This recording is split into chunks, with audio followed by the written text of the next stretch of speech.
Dakle, nalazimo se na tradicionalnom, već sad tradicionalnom 6. Zagreb Open turniru u klasičnom pikadu. Dakle, ovo je internacionalni ili međunarodni turnir. Pristigli su igrači iz okolnih susjednih država, dakle imamo igrače iz Austrije, Mađarske, Slovenije, Bosne, Srbije. Sve u svemu jedan jako dobar i jako posjećen turnir u klasičnom pikadu.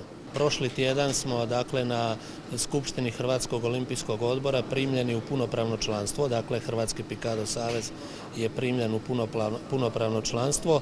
Mi smo do sad bili pridruženi članovi i to cijeli niz godina. Bili smo pridruženi članovi iz razloga zato što naša međunarodna asocijacija čiji smo bili članovi nije bila priznata od GAISF-a i Međunarodnog udruženja sportaša.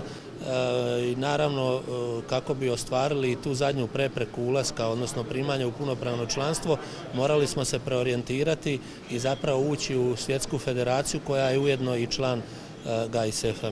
Nikad nisam došao na turnir samo igrati, uvijek sam došao pobijediti, tako i danas. Tako da, cilj je uvijek, ja mislim da je bilo ko da dođe na turnir uvijek očekuje prvo mjesto, tako i ja danas. Istina Bog, uvijek očekuješ neko slabog, bar pogotovo prvo kolo, slabo kolo, malo da se zagriješ, ali ja sam od početka imao težak ždrijeb.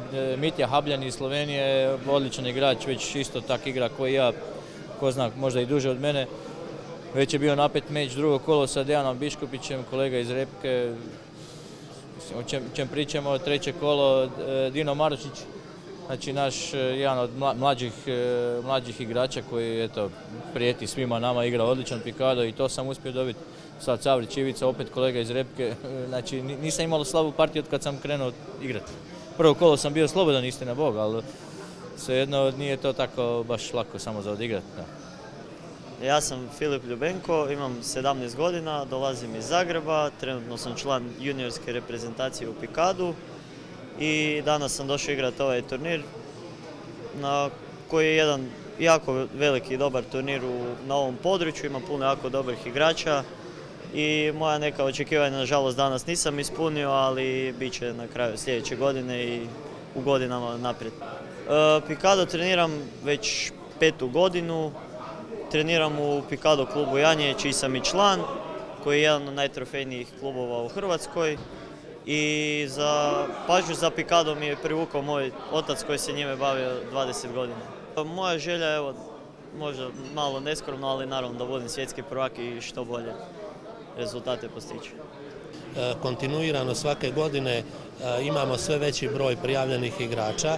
Ove godine smo na razini od preko 2600 i nešto, čini mi se 2660 i nešto igrača je registrirano, s tim da još sezona nije završena. Otprilike pred kraj sezone ekipe i klubovi doregistriraju igrače, pogotovo ove ekipe koje dolaze u završnicu natjecanja kao što je pojedinačno, odnosno ekipno prvenstvo Hrvatske. Imamo porast i ekipa, klubova, tako da možemo sa sigurnošću reći da je pikado u ekspanziji, a sama činjenica da smo se sad preorijentirali na klasični pikado, dakle nismo više isključivo bazirani na elektronički pikado, tu nam se otvaraju nove mogućnosti, pa evo i ovaj turnir je jedan od pokazatelja koliko je zapravo pikado interesantan i koliko je on prisutan i popularan. Sama činjenica da je na jedan turnir u Zagrebu, a cilj nam je zapravo da jačanjem ovog turnira dođemo u poziciju da ovaj turnir postane redovni turnir u kalendaru Svjetske pikado federacije. Dakle, interes tih igrača koji dolaze na ovaj turnir zapravo pokazuje koliko je on primamljiv i koliko ljudi zapravo žele igrati pikado.